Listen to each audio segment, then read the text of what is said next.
Hello everyone, I hope you all are doing well. In this video, we'll be looking at Nvidia cuPQC. So what it is, Nvidia cuPQC is an SDK of optimized libraries for implementing GPU accelerated post-quantum cryptography. So if you want to see PQC acceleration using GPU, this is the right choice for you. So basically we directly download it, and the latest version is cuPQC 0.4.0. You can directly download it, but we are more comfortable with the 0.3.0 release. So I'll in this video I'll basically install that. So there's different variation. I'll try the Arch variation for the server. Okay, so before that I want to show you the GPU that I'll be using for this video. So you can see Nvidia GS200 written over there, which is itself is a very powerful GPU, and we'll see what are the performance using this GPU when we try cuPQC on top of it. Oops, so let me copy the link again and run the wget command.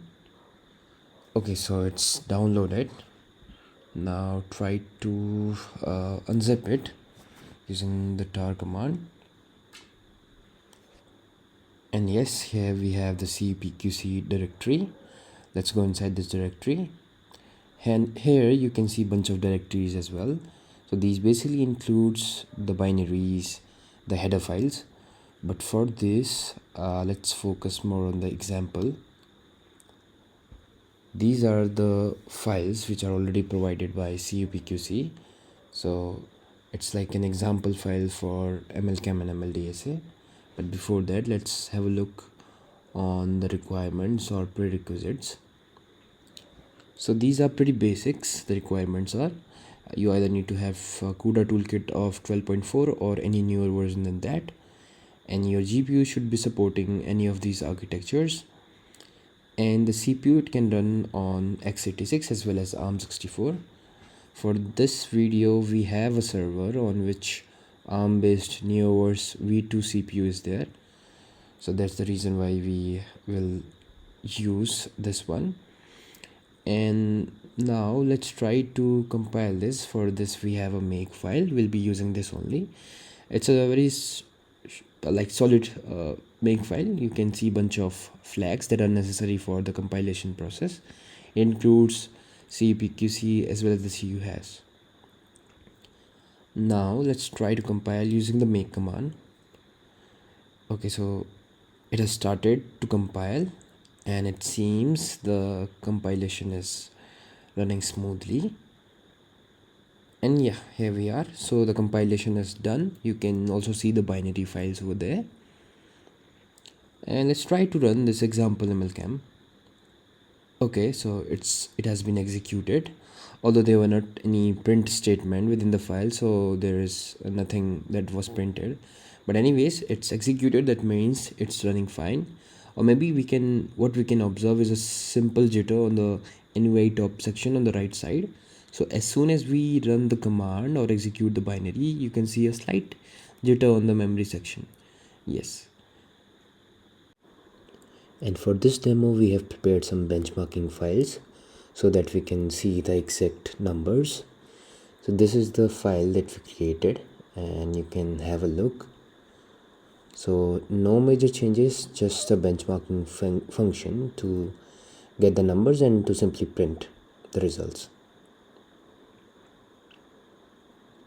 Okay, so this is the file for ML-KEM 512, and let's try to compile it. And you can see the compilation is done and the binary is also there. And now let's try to execute the binary and see what we get. And on the right side we have the NVI top running, so that we can see the workload of GPU, and you can observe the logs turning from green to red and red to green. That means something is going on there. So it will probably take few more seconds to run all the benchmarking cases, and then we can come back to see the results. So the results are out, and let's have a look at the numbers. And it already looks a very good benchmarking result. So we used these batches all the way starting from 5 to 8 to the most maximum one, which is once 10,000, 10,000, 500,000 batch size. And these are the operation per second, basically the key generation that took place for the 528 batch. And you can see the similar result for everyone, even for encapsulation and decapsulation. So we started with 528, and the maximum performance that I could see is with the last batch size. So it's somewhere around 19 million. That's approximately 20 million. And you can also see the key encapsulation. It's around 18.5 million, and decapsulation is also 18 million. So you can see a very good performance numbers already. That means cuPQC is doing pretty well with GS200 GPU.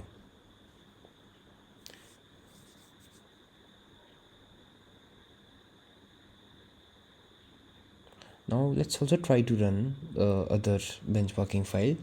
So this time we will do the benchmarking for ML-KEM 768, and you can see the similar processes going on. It will probably take few seconds, so we'll be back in few seconds.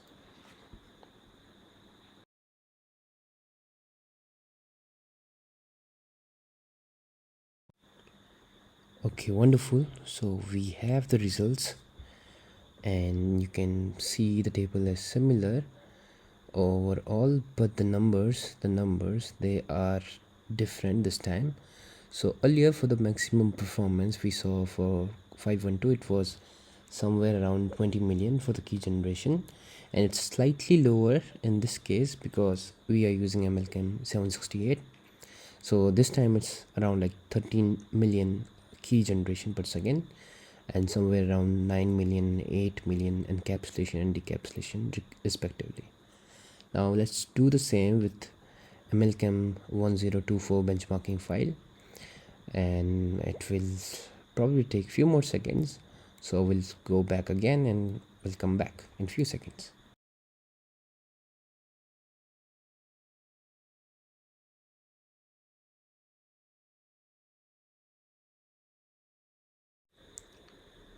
And perfect. So the results for ML-KEM 1024 are also out, and you can see the table, it's similar.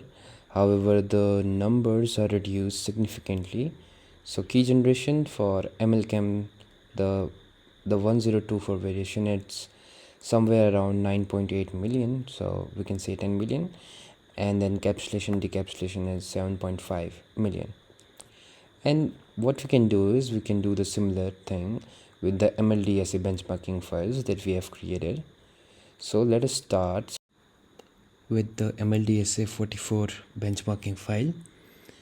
So the program is running, and you can see the similar things that have been occurring so far, the jitter in the GPU logs. Now this will also take few seconds, so we'll be back after few seconds.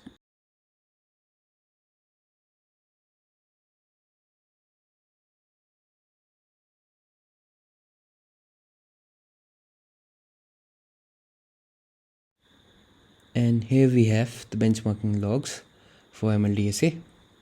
You can see the key generation operations, signing and verification.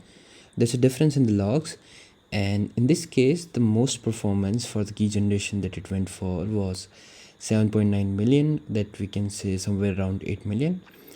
And similarly, signing it go for 7.5 million, and verification it did 5.5 million operations per second.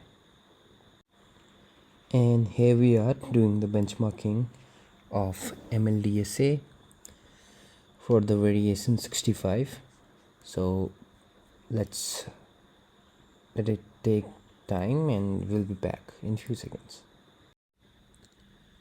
And here are the results out.